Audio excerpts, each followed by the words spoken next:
నిన్న కాక మొన్న కాంగ్రెస్ పార్టీ తెలంగాణలో 10 మంది ఎమ్మెల్యేలను తీసుకుని ఇప్పుడు వచ్చేటప్పటికి అబ్బెబ్బే ప భారతీయ జనతా పార్టీ డ్రామాలు ఆడుతోందని చెప్తుంటది. వాస్తవంగా మమతా బెనర్జీ లాస్ట్ 2021లో మేఘాలయలో కాంగ్రెస్ ఎమ్మెల్యేలందరినీ నవంబర్ 24 తెలంగాణ ఏది వాళ్ళ తృణమూల్ కాంగ్రెస్‌లో విలీనం చేసుకుంది.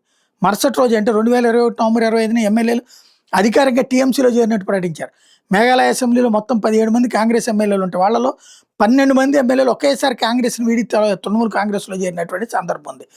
గతంలో ఇలాంటివి చాలా జరిగినాయి. పార్టీ వంతు సభ్యులు విడిపోయి ప్రత్యేక గ్రూపు లేదా చీలిక వర్గం ఏర్పడడానికి చట్టం అనుమతించేది. అయితే దీనివల్ల రాజకీయ అస్థిరత పెరుగుతుందని 2003లో 91వ రాజ్యాంగ సవరణ ద్వారా ఆ నిబంధన తొలగించారు. ప్రస్తుతం విడిగా స్వతంత్ర పరంగా వర్గంగా కూర్చోవడానికి చట్టం ఒప్పుకోదు. ఖచ్చితంగా వేరే పార్టీలో విలీనం కావాల్సి ఉంటుంది.